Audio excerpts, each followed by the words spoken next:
नमस्कार, मैं हूं दीपाली राणा। आप देख रहे हैं योर मनी, पर्सनल फाइनेंस से जुड़ा हमारा स्पेशल शो जो रोज हम लाते हैं ताकि आपकी हेल्प कर सके आपकी बेहतर फाइनेंशियल प्लानिंग करने में, आपके गोल को हासिल करने में। आप अपने क्वेश्चंस हमें भेज सकते हैं, अपने इन्वेस्टमेंट रिलेटेड कोई भी क्वेरीज पर आप हमारे एक्सपर्ट्स की एडवाइस ले सकते हैं। नोट कर लीजिए तरीका, 7045220000 हमारा व्हाट्सएप नंबर है। इसके अलावा आप yourmoney@nw18.com पर ईमेल भी भेज सकते हैं। फेसबुक, ट्विटर पर आप अपने क्वेश्चंस पोस्ट कर सकते हैं #AskAwaz yourmoney लिखकर। ये शो आप लाइव भी देख सकते हैं सोशल मीडिया प्लेटफॉर्म्स पर। तो यह है तरीका इस शो में पार्टिसिपेट करने का। आज हमारे साथ हैं वाइज इन्वेस्ट प्राइवेट लिमिटेड की CEO हेमंत रुस्तगी। हेमंत जी नमस्कार, स्वागत है आपका और आपकी क्वेरीज लेंगे, लेकिन उससे पहले बातचीत करते हैं कि इस समय सही स्ट्रैटेजी एक इन्वेस्टर की क्या होनी चाहिए, स्पेशली तब जब मार्केट्स ऑल टाइम हाईज पर हों, जब थोड़ी प्रॉफिट टेकिंग भी हम मार्केट्स में देख रहे हों। क्या यहाँ पर रीलुक करना चाहिए अपने इन्वेस्टमेंट पोर्टफोलियो को या फिर नहीं? इन सब मुद्दों पर बातचीत करते हैं हेमंत जी से। हेमंत जी नमस्कार, स्वागत है आपका। तो पहले तो यही बताइए कि क्या स्ट्रैटेजी होनी चाहिए जब मार्केट्स ऑल टाइम हाईज पर हों? क्या थोड़े प्रॉफिट्स यहाँ पर अपने म्यूचुअल फंड होल्डिंग्स में लेने चाहिए या फिर अपने होल्डिंग्स को होल्ड रखना चाहिए? दीपाली देखिए, इन्वेस्टमेंट जो है एक लंबा प्रोसेस है। अगर आपने अपनी इन्वेस्टमेंट की शुरुआत क्लियरली अपना टाइम होराइजन डिफाइन किया है और आपके पास अभी समय है और आपने अपने एसेट एलोकेशन के हिसाब से इन्वेस्ट किया है, तो देखिए मार्केट का जो लेवल है वो एक समय समय पे बदलता जाएगा। ऐसा नहीं है कि मार्केट यहाँ पे रुकेगा, इसके बाद भी मार्केट ऊपर जाएगा। तो अगर आपके पास समय है, आपका एसेट एलोकेशन जिस हिसाब से होना चाहिए वो है, तो मुझे नहीं लगता कोई भी कारण है कि आपको इस समय पे प्रॉफिट टेकिंग करनी चाहिए। हाँ, अगर आपने इन्वेस्ट किया और आपके पास क्लैरिटी नहीं है कि कितना समय है, तो मुझे नहीं लगता कोई भी कारण है कि आपको इस समय पे प्रॉफिट टेकिंग करनी चाहिए। हाँ, अगर आपने इन्वेस्ट किया और आपके पास क्लैरिटी नहीं है कि कितना समय है, उसको थोड़ा सा रीअसेस कर लीजिए और उसके हिसाब से फिर अपना डिसीजन लीजिए। बट अगर आपके पास क्लैरिटी है तो फिर कोई कारण नहीं है कि आपको इस समय पे प्रॉफिट बुक करने का सोचना चाहिए। अच्छा, तो दो तीन चीजें हैं, एक एक करके मैं हेमंत जी आपसे पूछती हूँ। पहली सिचुएशन हम ये मान के चलते हैं कि मैंने 10 साल का गोल डिफाइन किया था, 10 साल मेरे पूरे हो चुके हैं और मार्केट्स भी ऑल टाइम हाई पर हैं। क्या करना चाहिए? ऑल दो पैसों की जरूरत नहीं है, क्या करें यहाँ पर इन्वेस्टर? देखिए, अगर आपने अपना गोल को अगर आपने अपना टाइम होराइजन डिफाइन किया था और आपके पास ये क्लैरिटी है कि अभी इतना ही समय है मेरे पास, तो हम हमेशा एडवाइस करते हैं कि अपने टाइम होराइजन के पहुंचने तक करीब 1 साल पहले से अपने पोर्टफोलियो को रीबैलेंस करना शुरू कीजिए, ताकि जो भी आपने गेन्स बनाए उसको आप प्रोटेक्ट कर सकें। तो अगर आपका टाइम होराइजन कंप्लीशन के नजदीक है तो डेफिनेटली ये समय है कि अपने पोर्टफोलियो को आप इक्विटी का एक्सपोजर कम करना शुरू करें। ओके, अच्छा, दूसरी सिचुएशन, मैंने 10 साल का होराइजन या 20 इयर्स का होराइजन रखा था और अभी भी मेरे पास इन्वेस्टमेंट के लिए 4 या 5 साल बाकी हैं, लेकिन जो टारगेट में लेके चल रही थी वो हासिल हो चुका है। ऐसे में लेने चाहिए अगेन प्रॉफिट्स या इस पोर्टफोलियो को कहीं सेफ कर देना चाहिए? एग्जैक्टली क्या करें वो इन्वेस्टर्स?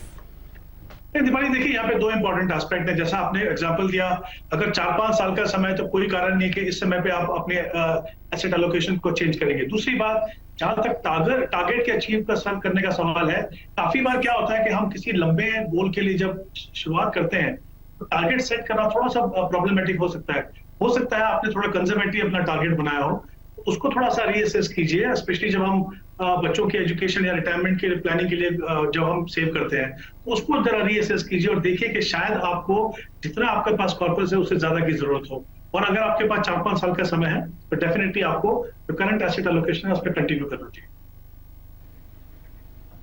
ओके, और म्यूचुअल फंड स्कीम्स की बात करें हेमंत जी, तो हर स्कीम की परफॉर्मेंस अलग रही है, फिर चाहे वो लार्ज कैप कैटेगरी हो, हाइब्रिड हो, मिड कैप, स्मॉल कैप हो।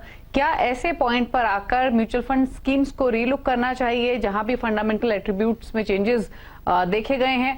कुछ स्ट्रैटेजी शफल करनी चाहिए at this point of time या फिर नहीं? देखिए, दो एस्पेक्ट है। अगर जैसा आपने कहा कि किसी स्कीम के अगर फंडामेंटल एट्रीब्यूट चेंज होता है, तो हम फंडामेंटल एट्रीब्यूट का मतलब हम बात कर रहे हैं कि किस तरह की वो स्कीम है और उसके इन्वेस्टमेंट ऑब्जेक्टिव्स क्या है। हमारा एक जो मेन कारण होता है किसी भी स्कीम में इन्वेस्ट करने का, अपार्ट फ्रॉम ऑब्वियसली परफॉर्मेंस, कि वो हमारे लिए सूटेबल है। तो अगर कहीं पे फंडामेंटल एट्रीब्यूट चेंज जाता है तो डेफिनेटली आपको वहां से निकल के किसी दूसरे स्कीम में जाना है जो आपकी गोल और आपके रिस्क प्रोफाइल के हिसाब से सूटेबल हो। जहां तक चेंजेस करने का सवाल है, वो डिपेंड करता है कि आपको इस समय पे वाकई में अपने पोर्टफोलियो को रीबैलेंस करने की जरूरत है कि नहीं। जैसे मैंने पहले कहा, अगर एसेट एलोकेशन आपके डिफाइंड लेवल्स के बीच में है तो चेंज नहीं करना है। हाँ, जैसे हमने बात की कि अगर आपका गोल नजदीक है तो डेफिनेटली वो रीबैलेंस करेंगे, फिर वहां से निकल के या तो हाइब्रिड या तो फिर डेट ओरिएंटेड फंड में आप आएंगे। तो वो डिपेंड करता है क्लियरली आपकी पर्सनल सिचुएशन के ऊपर। ओके, तो ये आपकी पर्सनल सिचुएशन पर ये सब बातें डिपेंड करती हैं। अच्छा, एक चीज और आपसे पूछना चाहेंगे, इनफैक्ट दो चीजें मैं एक साथ पूछ लेती हूँ। आई एम श्योर ऐसे पोर्टफोलियो, हमारे इन्वेस्टर्स के पोर्टफोलियो में ऐसी कैटेगरीज भी होंगी जो कि अंडर परफॉर्म कर रही होंगी, क्योंकि ये मार्केट है, यहाँ पर थीम चेंज होती रहती है। अगर आपके पास अंडर परफॉर्मिंग म्यूचुअल फंड्स हैं लेकिन उनको लेकर आउटलुक बेहतर है, आगे का लॉन्ग टर्म विजन अच्छा लग रहा है, तो होल्ड रखें या फिर स्विच करें। दूसरा ये कि अगर रीबैलेंसिंग करनी हो इस समय पोर्टफोलियो की, या फिर एक नया पोर्टफोलियो क्रिएट करना हो, तो अब जब मार्केट्स ऑल टाइम हाइस पर हो, जब मिड कैप स्मॉल कैप्स इतना चल चुके हो, जो कि थोड़ी सी एप्रीहेंशंस हैं इन्वेस्टर्स के मन में कि क्या करें अब यहां से, वो सब इन्वेस्टर्स क्या करें? देखिए, तो पहले मैं रीबैलेंसिंग की बात करता हूँ। देखिए, रीबैलेंसिंग जो है कि वो नेचुरल प्रोसेस है हमारे पोर्टफोलियो में, और जब हम रीबैलेंस की बात करते हैं तो हम दोनों तरीके की बात कर रहे हैं। एक तो विद इन एसेट एलोकेशन और विद इन एसेट क्लास, जो डिफरेंट मार्केट सेगमेंट है, जैसे लार्ज कैप, मिड कैप और स्मॉल कैप। जैसा मैंने पहले भी कहा कि अगर आपको रीबैलेंस करना है तो इंपॉर्टेंट चीज आपको देखना है कि कितना वेरिएशन हुआ आपके डिफाइंड एसेट एलोकेशन से, ताकि अगर वो कम से कम 10% से ज्यादा चला हो तब आप करें। दूसरी बात, अगर आप किसी लॉन्ग टर्म गोल के लिए इन्वेस्ट कर रहे हैं, मान लीजिए जैसे हम कहते हैं कि रिटायरमेंट प्लानिंग वगैरह जो काफी दूर है, तो शायद आपको रीबैलेंस करने की जरूरत ही ना हो। तो आई थिंक इंपॉर्टेंट है कि एक तो ये देखना है कि रीबैलेंस करना है कि नहीं। हाँ, अगर आपका पोर्टफोलियो आपको लगता है कि ज्यादा एग्रेसिव हो गया है तो शायद विद इन मार्केट सेगमेंट आपको रीबैलेंस करने की जरूरत पड़े। जहां तक जैसे आपने की बात की अंडर परफॉर्मेंस की, परफॉर्मेंस को आपको प्रॉपर पर्सपेक्टिव में डालना होगा। देखिए, कभी कभी क्या होता है, जिस मार्केट सेगमेंट में अगर आप हैं उसने ही अगर अंडर परफॉर्म किया तो आपका फंड भी अंडर परफॉर्म करेगा। मान लीजिए एक पर्टिकुलर सेगमेंट है जो 10% नीचे है या 5% नीचे है या 10% ऊपर गया और आपके फंड ने उससे बेहतर आपको रिटर्न दिया, तो फिर वो अंडर परफॉर्मेंस नहीं है। पीयर ग्रुप की एवरेज के सामने अगर आप, मतलब उसी कैटेगरी के दूसरे फंड की एवरेज के सामने अगर आपके फंड ने अंडर परफॉर्म किया तो डेफिनेटली आपको कुछ समय देना होगा, कारण समझना होगा कि अंडर परफॉर्मेंस क्यों है। मेरा ये मानना है कि एटलीस्ट 4 क्वार्टर तक आप समय दीजिए फंड को। उसके बाद भी अगर आपको लगे कि कन्विंसिंग रीजन नहीं है जिसके लिए फंड ने अंडर परफॉर्म किया, तो फिर डेफिनेटली आप चेंज करने का सोचें। ओके, चलिए, ये तो आपके एग्जिस्टिंग पोर्टफोलियो को लेकर स्ट्रैटेजी क्या होनी चाहिए हर सिचुएशन पे, उस पर क्विकली हेमंत जी ने राय दी। लेकिन अब बात करते हैं उन इन्वेस्टर्स की जो कि नया पोर्टफोलियो क्रिएट करने की सोच रहे हैं। तो हेमंत जी, 3-4 चीजें आपसे समझना चाहेंगे। एक तो ये कि इस समय अगर आप की SIP ऑलरेडी चल रही है, क्योंकि बहुत सारी क्वेरीज इस तरीके की भी आती हैं कि मार्केट्स हाइस पर हैं, ऐसे में पैसा क्यों लगाएं, क्या for time being SIP discontinue कर दें क्या?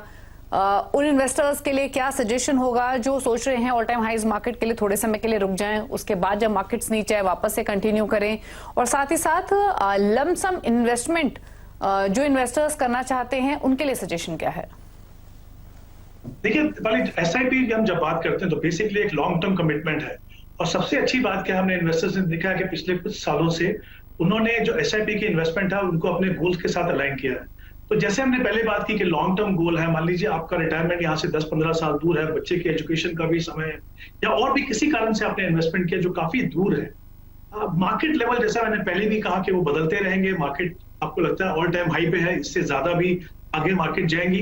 तो SIP है वो एक डिसिप्लिन इन्वेस्टमेंट प्रोसेस है, उसको आप मार्केट लेवल के हिसाब से लिंक मत कीजिए, आप अपने गोल्स के ऊपर फोकस कीजिए। क्योंकि जब मार्केट गिरता है तब भी हमें डर लगता है कि SIP करना है कि नहीं, जब मार्केट ऊपर है तब भी हमको लगता है कि करना चाहिए कि नहीं। मार्केट कभी भी एक लेवल पे नहीं रहता, ये एक नेचुरल फिनोमिना है मार्केट के अंदर। आई थिंक अगर आप बहुत क्लैरिटी से इन्वेस्ट कर रहे हैं, कोई कारण नहीं है कि आपको SIP को रोके, क्योंकि वो कहीं ना कहीं आपके सेविंग और इन्वेस्टमेंट में वो दोनों और डिसिप्लिन लेके आता है। जैसा आपने कहा लमसम के लिए, देखिए नॉर्मली हम कहते हैं कि जब आप लमसम इन्वेस्टमेंट करते हो तो एक तरीके से मार्केट टाइमिंग है, बट वो हमेशा ऐसा नहीं है। कुछ इंपॉर्टेंट फैक्टर्स आपको देखने हैं कि जो लमसम आप इन्वेस्टमेंट कर रहे हैं वो क्या आप रेगुलरली करते हैं। कभी कभी आप ऐसे निवेशक हैं जो हर महीने इन्वेस्ट नहीं कर सकते, आपकी इनकम जो है इरेगुलर है, तो मान लीजिए आप 6 महीने में एक बार इन्वेस्ट करते हैं, हर 6 महीने में एक बार इन्वेस्ट करते हैं, उसमें कोई प्रॉब्लम नहीं है। दूसरी बात, जो आप इन्वेस्टमेंट कर रहे हो लमसम, वो आपके ओवरऑल पोर्टफोलियो और SIP का कितना एलोकेशन, तो मान लीजिए आपका 50 लाख का अगर एक पोर्टफोलियो है और आपने 1 लाख रुपए लमसम इन्वेस्ट करना है, तो मुझे नहीं लगता कोई कारण है कि आप लमसम इन्वेस्टमेंट ना करें। या मान लीजिए आप 25,000 रुपए की एसआईपी कर रहे हैं, साल में 3 लाख आप सिस्टमेटिकली डाल रहे हैं, उसके सामने अगर आपको 50,000 1 लाख रुपए अगर इन्वेस्ट करने लमसम, तो कोई प्रॉब्लम नहीं है। मुझे लगता है वो एक अच्छी स्ट्रेटेजी। हाँ, अगर एक बड़ा प्रोपोर्शन है लमसम का, तो डेफिनेटली उसको अवॉइड करें, फिर उसमें कुछ पोर्शन लमसम और बाकी सिस्टमेटिक इन्वेस्ट करें तो हमेशा अच्छा रहेगा, क्योंकि कहीं ना कहीं आपको एवरेजिंग करने का मौका मिलता है। ओके, अच्छा, सवालों को लेकर एक चीज और मैं पूछ लूं हेमंत जी, संक्षेप में रखिएगा।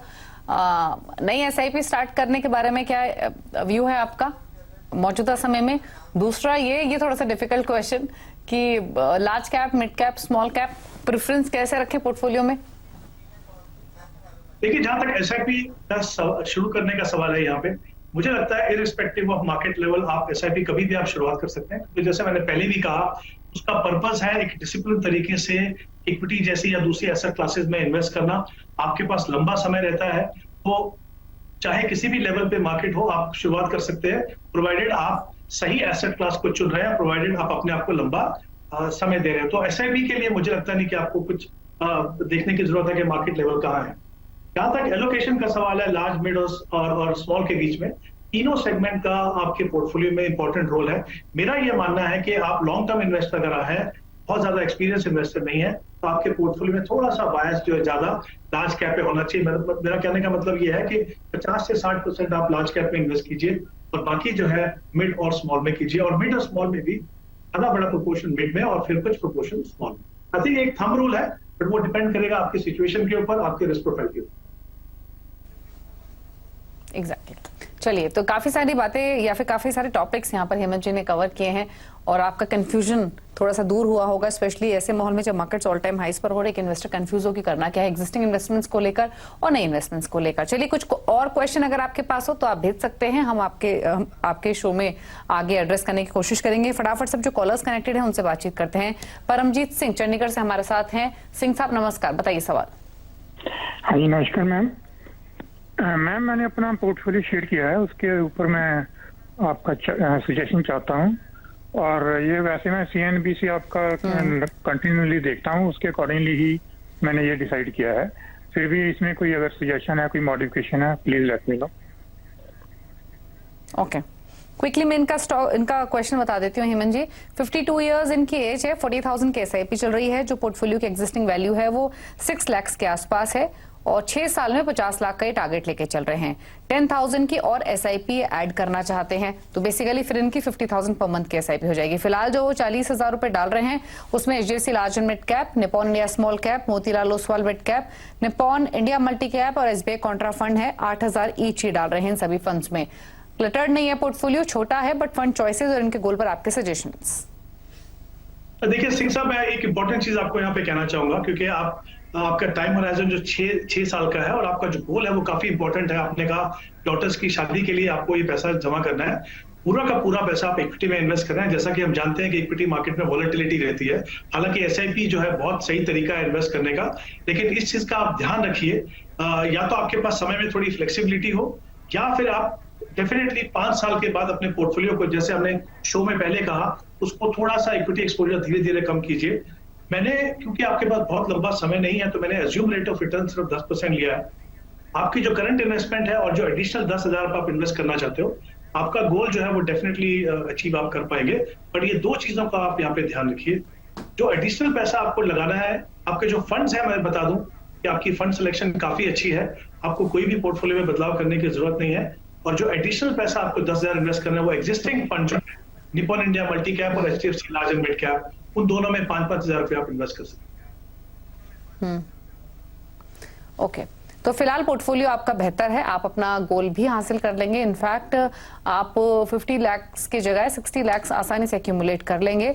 फंड चॉइसेस जो आपने पिक की हैं उनमें आप बने रहिए। जो एडिशनल 10,000 करना चाहते हैं उसके लिए HDFC large mid cap, Nippon India multi cap, ये फंड्स आपको सजेस्ट किए जा रहे हैं, जिसमें 5,000 ईच आप ऐड कर सकते हैं। रुक रहे हैं ब्रेक के लिए, ब्रेक के बाद कुछ और क्वेश्चन, जल्द वापस आते हैं।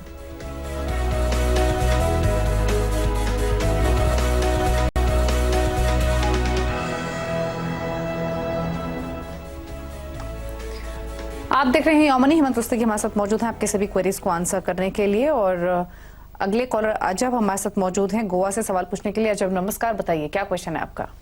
मैडम, मैंने मेरा पोर्टफोलियो शेयर किया है, उस पर थोड़ा रिव्यू चाहिए था मुझे।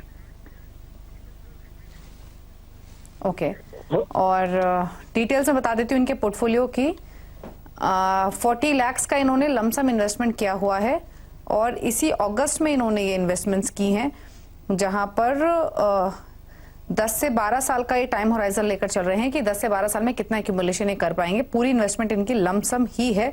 क्विकली मैं इनके फंड्स के नेम बता दूं जो इन्होंने इन्वेस्ट किए हुए हैं। उसमें ICICI Prudential large and mid cap, इसके अलावा India Nippon small cap, Parag Parikh flexi cap, Nippon India Nifty mid cap, Motilal Oswal mid cap, Quant small cap, Quant active fund, SBI mid cap fund. तो ये सब फंड्स इनके पास हैं और इन सभी में 5 लाख ईच ये ऐड कर रहे हैं। क्या सजेशन इनके लिए? देखिए दीपाली, उन्होंने जो पूरी की पूरी इन्वेस्टमेंट बहुत रिसेंटली की है शायद, और पूरा का पूरा पैसा जो उन्होंने लमसम लगाया है। जनरली हम रिकमेंड करते हैं कि जब आप फर्स्ट टाइम इन्वेस्टर कर रहे हो तो पूरी की पूरी इन्वेस्टमेंट एक साथ मत कीजिए। बट थैंकफुली इनके पास लंबा समय, 12 साल का समय है, तो आई थिंक वो कंटिन्यू कर सकते हैं। अगर मैं 12% का रिटर्न मान के चलूं तो करीब करीब 1.5 करोड़ का कॉर्पस ये बना पाएंगे 12 साल के बाद। बट आई थिंक इनके पोर्टफोलियो में कुछ बदलाव करने की जरूरत है, और फॉर्चुनेटली बिल्कुल शुरुआत है तो इस समय पे चेंजेस करना भी इनके लिए आसान होगा। इनके पोर्टफोलियो में 2 स्मॉल कैप और 3 मुझे लगता है 8 में से, तो मुझे लगता है कि कहीं ना कहीं जो एलोकेशन है ये दो सेगमेंट के ऊपर काफी अग्रेसिव है, उसको थोड़ा सा टोन डाउन करने की जरूरत है। लार्ज कैप में थोड़ा सा बढ़ाएं और मिड कैप को भी थोड़ा सा कम करें। तो वो 2 चीजें करनी पड़ेंगी इनको। एक तो 2 मिड कैप फंड कम करें, एक स्मॉल कैप फंड कम करें।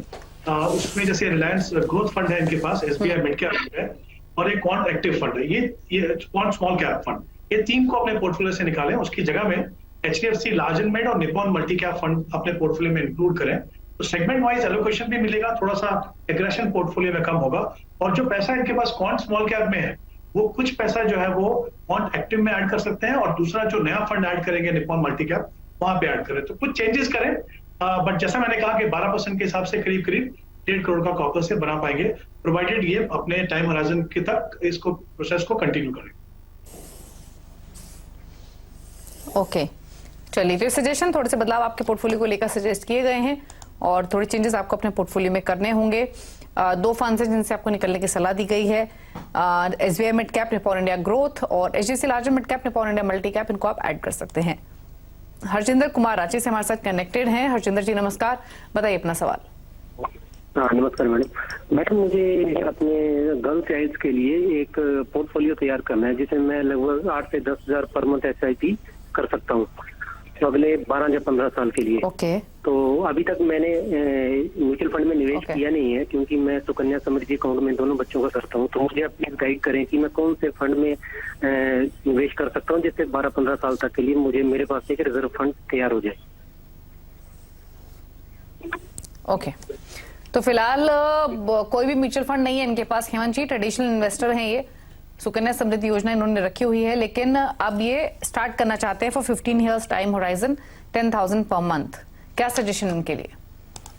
देखिए, इनके पास 15 साल का समय है अपने इन्वेस्टमेंट को ग्रो करने के लिए, और एक इंपॉर्टेंट गोल के लिए इन्वेस्ट कर रहे हैं, तो लंबा समय है। तो मुझे लगता है कि इक्विटी फंड में जाएं, क्योंकि जैसे उन्होंने कहा कि सुकन्या समृद्धि में उन्होंने ऑलरेडी इन्वेस्ट किया हुआ है यहाँ पे।